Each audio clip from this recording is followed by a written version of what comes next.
If you have lived under pressure for a long time, peace can feel wrong at first. Not peaceful, wrong. The room gets quiet, no message arrives. Nobody is asking for anything. Nothing urgent is happening.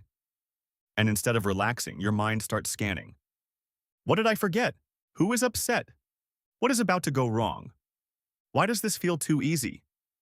You finally get the calm you kept saying you wanted, and your body treats it like the opening scene of a problem. That does not mean you secretly love stress. It means stress may have been normal for so long that calm no longer registers as safety. It registers as missing information.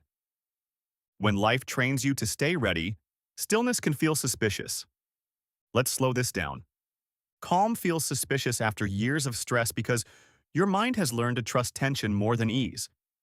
Tension gives you something to hold, a deadline, a problem, a person to manage, a possible mistake to prevent, a next thing to fix. Stress gives the mind a job. Calm removes the job, and suddenly the mind does not know what to do with itself. This is why something slightly wrong can feel more familiar. At least then the inner alarm has a target. But when nothing is wrong, the alarm keeps ringing without a clear reason. So it starts looking for one. Maybe the good mood will not last. Maybe the quiet message thread means something. Maybe the easy day means you are falling behind. Maybe this peaceful moment is just a pause before impact. The mind does not say, I am scared of calm. It says, be careful. And that sounds responsible. That is the trap. The second reason calm feels strange is that you may have confused peace with being unprepared.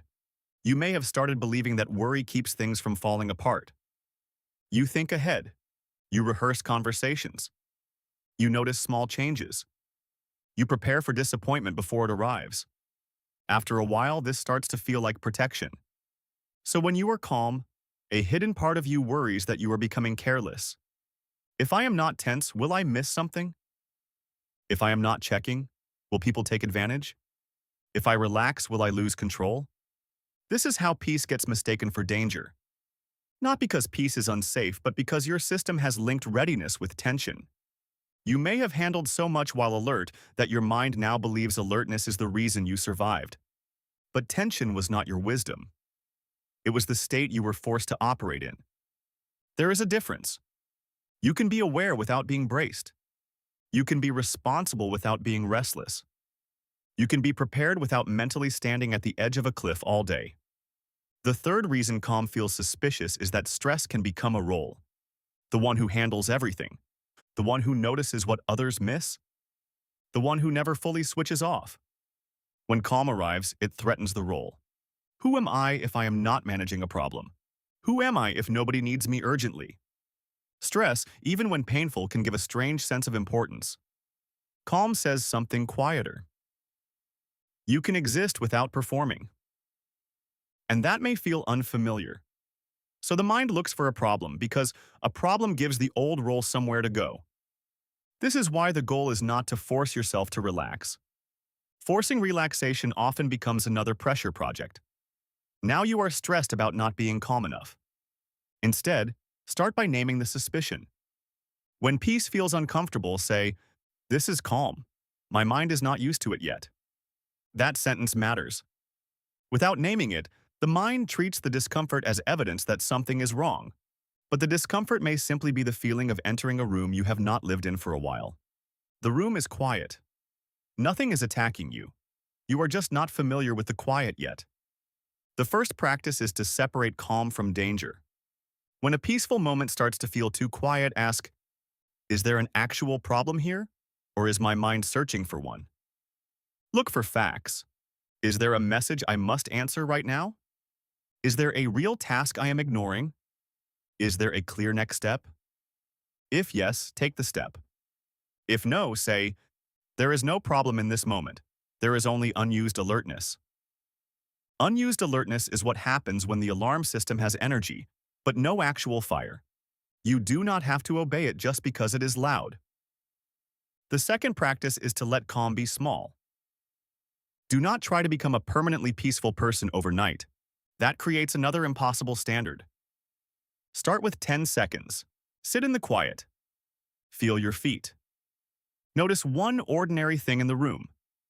Do not turn calm into an achievement. Just let the body experience a brief moment where nothing has to be solved. 10 seconds may sound too small, but that is the point. A stress system often rejects big peace. It can learn through small safety. The third practice is to stop checking for the crash. When life feels calm, the mind may ask, but what if this does not last? And the honest answer is, it may not last forever. But that does not mean you have to ruin the calm in advance to prove you are realistic. Preparing for pain is not the same as living wisely. Sometimes it is just pre-suffering. Try this line. I do not need to rehearse losing this moment in order to deserve it. Let the calm exist while it is here. Not because everything is perfect. Not because the future is guaranteed. But because this moment does not have to be paid for with fear. A common mistake is filling calm with noise. You get a quiet evening and immediately reach for your phone, open 10 tabs, check messages, refresh numbers, or create a new problem. Not because you wanted the noise, but because the silence felt too exposed. When that happens, just notice the move. I am reaching for stimulation because calm feels unfamiliar. Another mistake is judging calm as laziness. You sit down for a moment and your mind says, you should be doing more. But rest is not always avoidance. Quiet is not always weakness. A slower hour is not proof that you are falling behind.